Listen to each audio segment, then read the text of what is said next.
to India and Ireland, round Africa and back again. We don't really need to know just where we'll go. Maybe Canada, then to Brazil, then through the Alpine foothills. All I really want to know is, can we go? Oh baby, can we go? Round and around the globe. Welcome to Take Me With You, episode 148.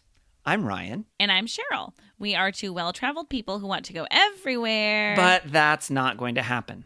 Instead, for the last couple of years, we've been traveling vicariously by inviting guests to share their unique travel stories with us.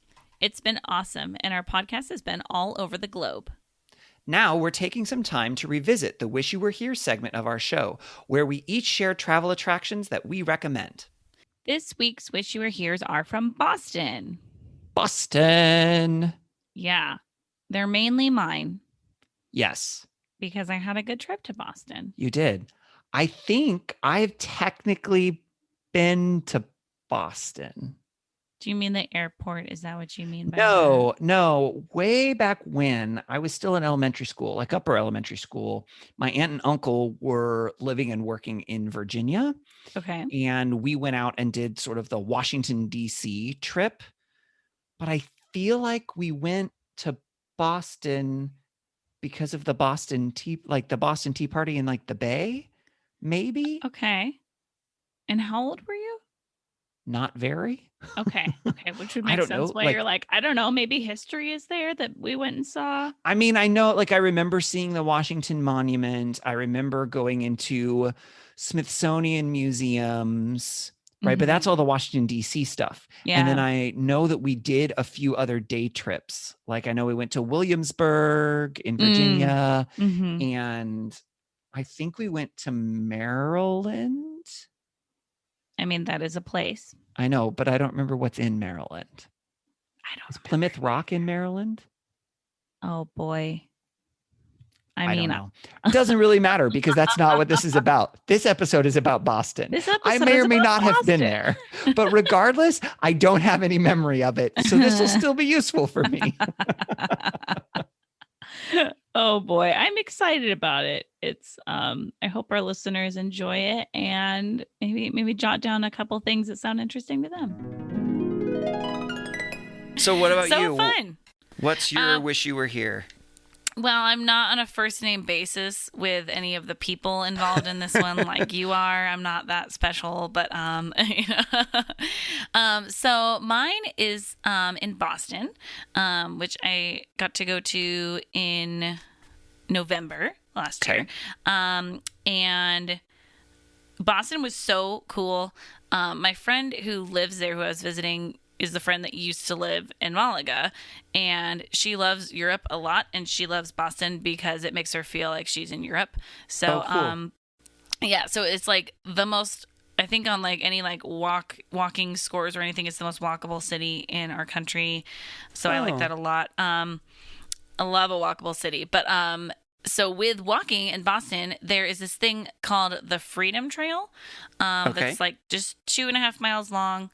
And it's amazing to me that this thing like actually exists, not just like on a printed map or on like an app or anything, but like actually physically there is a trail, and it is a red brick trail that is 2.5 miles long A through red Boston. brick trail. Yes, it is like 2 bricks next to each other that just keeps going, like these two. It's only It's two two bricks wide. I mean, it's on a sidewalk. It's like a normal sidewalk. Oh, And then in the middle of the sidewalk is 2 bricks wide, and it just is like keeps going. Huh. For 2.5 miles through Boston.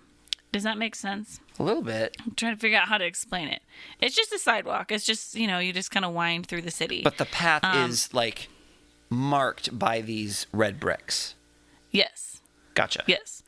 And it takes you to a lot of the historic, like, important locations throughout Boston. So it was really fun because before I knew about the Freedom Trail, I just started looking up, well, what are the things I should make sure to see in Boston? Because there's so many, like, important like historic locations and everything there. Yeah. And so I had this pretty long list, and then learned that like most of them were on this Freedom Trail. And so it was so fun because I just went like start to end. There's some that you can go in. I didn't really go in much. Like you can pay to go in, like Paul Revere's house or whatever if you want to. But you get to like go to the church with the lantern, or like all those types of places. And so it was great, and you get to walk through like a big portion of the city that way because it's not a giant city, so it's very walkable because like nothing's that far away from other things. And I mean, it even goes like through the Italian district. There's an Italian district, so I definitely like went and got a cannoli, so that was very exciting. Nice. Yeah, but so I think that was like a really cool thing to go and do, and it's fun because people can kind of choose how quickly they want to do it. Because I did not take a ton of time to do it, but if you go in everything, then like it would take more time and stuff. And so, I would definitely recommend the Freedom Trail in Boston. It's really great. So cool. Yeah. Well, so Cheryl, why don't you start us out with your wish you were here? Okay, so my wish you were here from this week is the Boston Public Market in Boston. Surprise. So this is a really cool place. It's an indoor market, which might feel like I definitely saw markets kind of like it in Spain as well, where like it's a building with like glass windows and doors, like fully enclosed building that feels like you're truly inside, and then is a market. But this one is definitely one that you could just spend a lot of time at. And actually there's like various spots where there's like tables and chairs, so it almost feels like a cooler food court, I would say. And so I loved it. I went there a year ago when I went and visited a friend there, and I had some alone time in the city, and she recommended it. And I actually ended up going there a couple times because there's all these different little booths. And so like I was able to get a lobster roll there, and I really wanted that. She and I actually did wine tasting there at this like little wine spot where they had a couple stools and you could come up and sit and do a wine tasting. That's so cool. Yeah, and they had like a chocolate one and a bread one and like all these different, so you could kind of like build your own lunch out of these different businesses. And a lot of them also have like a full restaurant or a full shop somewhere else. But they had just a little booth there and lots of samples. And I'm a big samples fan too.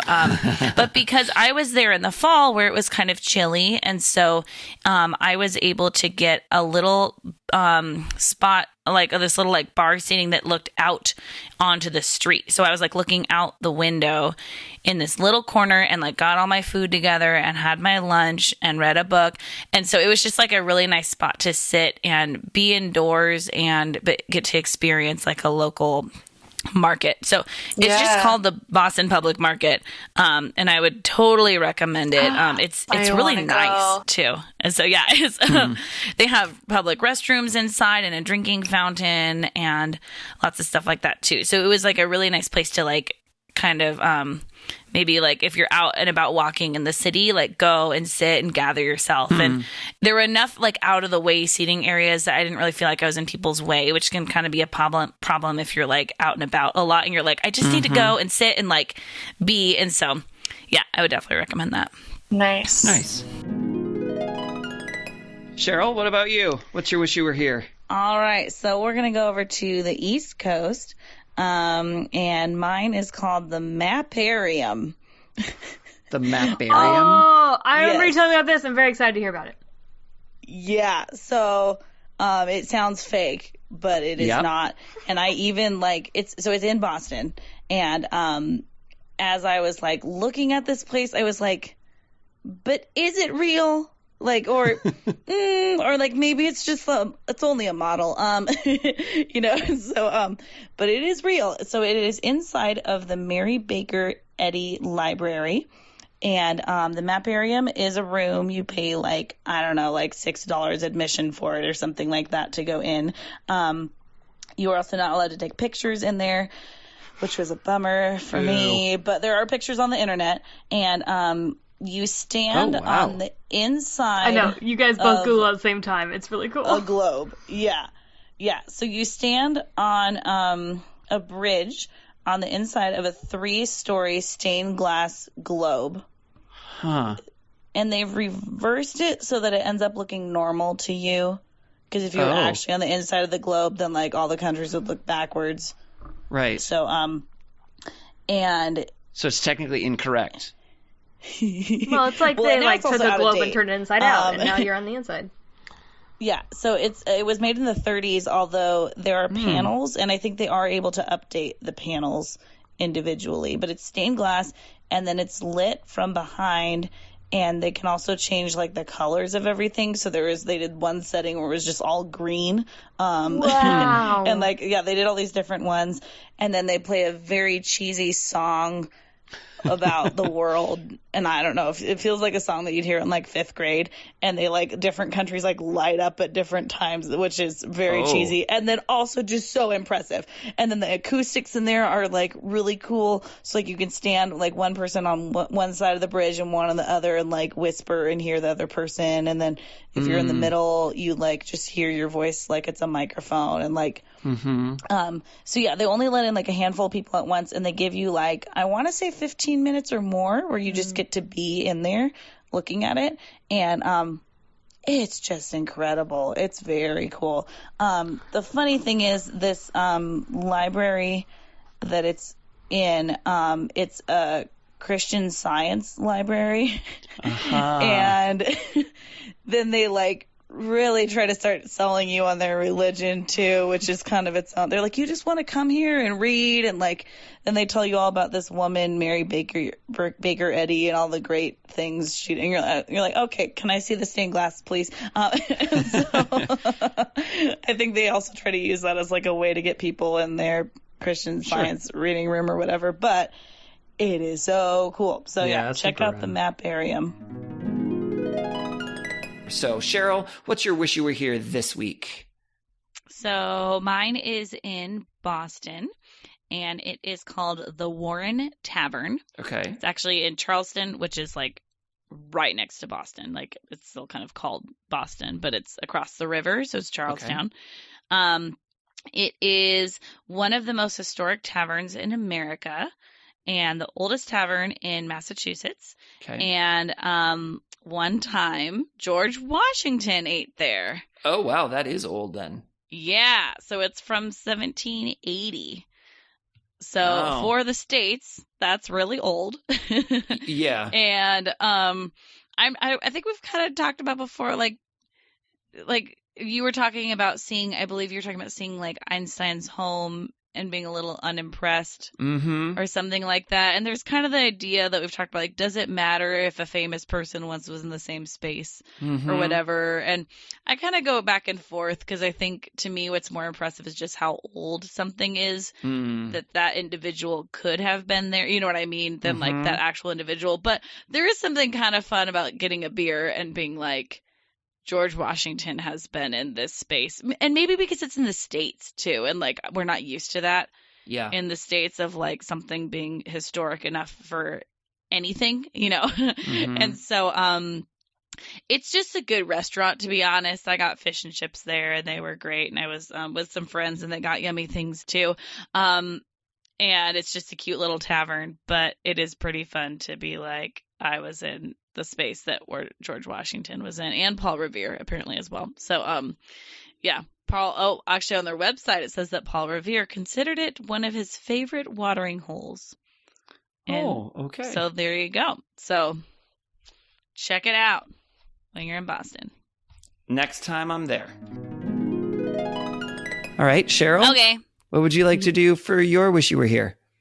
So, I actually just was looking up the title of mine because I thought it was one thing and it's technically something else. It is called the New England Holocaust Memorial, and it's in Boston. And it is really small. It's just outdoors. And I went to Boston a couple years ago, and it's the most walkable city in the U.S., so I did lots of walking there. It's wonderful. And they have this outdoor memorial. It's these tall glass, like square shaped columns, and there's a bunch in a row through this very narrow strip of land next to a street. And it has the names of, all of the victims of the Holocaust. And it has quotes as well on it. And it's really small, and but it's really beautiful, and it is kind of a good, I think what I like about memorials is, it's like a good moment to stop and pause and think. And as someone who's very positive, I don't always take a lot of moments to think about the negative things that have happened, but I think that it's extra important for someone like me then to visit something like that and be reminded of, something awful in history, but also like, just, I don't know. I think that's an important piece of history, is just to remember, like, this is something that is bad and we don't want it again. And just remembering the lives that were lost and everything. And so, and it's beautiful. And, and it's also, it's really close to their public market, which I think I shared about a long time ago for one of my Wish You Were Here's. And so, it's nice if you're going to the market, then you can just walk along that memorial afterwards. So I've been to Boston, but I don't remember anything like that, so I must have missed it. Yeah, it's small, so it's not surprising. But it's really cool. So Lexi, what would you like to do for your Wish You Were Here? Yeah, I would like to mention the Isabella Stewart Gardner Museum in Boston, which was the most fun museum I've ever been to. It's just a eclectic collection by a very, very rich lady of some of the most amazing pieces of art, all in her house. And it was just a wonderful museum in Boston. What kind of art? Literally all kinds of art. She has everything from famous paintings like the Sea of Galileo, some very, very famous paintings to like artifacts from old, like 8th century Chinese dynasties and stuff. And she kept them in her house. When she died, she made it a museum and told people not to touch anything, but they can look at it. So this is a very fun museum in Boston. And it's actually her house. Yes. It's a very, very large house. Sure. She's very, very, very rich. She outbid the Louvre on some pieces. She outbid the Louvre? Yeah. Isabella Stewart Gardner, amazing museum, outbid the Louvre. It's the source of one of the most famous unsolved art heist. Look into that. It's a super, super fun place to go, and just even if you don't like art, it's so fun. If she outbid them. Oh no, that's different, unrelated. Her museum is the source of a heist. Oh, wow. And because that in her will, she said nobody can move anything. No one can touch anything in her museum. Where they stole something, there's still a blank spot on the wall. Oh, interesting. So it is super fun. It's been unsolved for like 30 years now. But I mean, not that you necessarily know the answer to this, Lexi, but so in her will, she said nobody can move anything. Yeah. Yeah, who's going to enforce that? She's not here anymore. Oh, no. Her will says that if anybody changes anything, moves anything, everything is donated to, I think it was a local college. And therefore the state won't be able to charge admission to it. So nobody moves it. I see. Yes. If you have enough money, you can carry out your will beyond the grave, I guess, or I suppose. Yeah, basically. Outbidding the Louvre just sounds like a punchline to a joke, though. Mm-hmm. Like, she's so rich. How rich is she? Yeah. Oh, wow. Yeah. A super fun place. Cool. Highly recommend. Nice. Cheryl, what would you like to do for your Wish You Were Here this week? Well, I want to talk about a place in Boston, specifically because Christine is about to go to Boston. So this one is a really cool building you can visit. There's a lot of very cool buildings in Boston, but I would like to tell you about the Boston Public Library. It's on a lot of lists of like most gorgeous buildings in Boston, and it's from 1848. And so that's very fun because our country is a brand new little baby. But if you want to get kind of old buildings, head on over to the East Coast, and then you're actually going to see some older stuff. Mm-hmm. And they're just so beautiful. And so this building, just go there and just walk around, explore. I mean, be quiet. It's a library. So, come on now. But well, I'll go study there. That's where I'll study. Oh my gosh, that would be magical. I'm looking at pictures, and it's huge. It reminds me a little bit of the Suzzallo Library Reading Room at UW, but bigger. It's big. It's really That's incredible. Big. There's a courtyard in it too.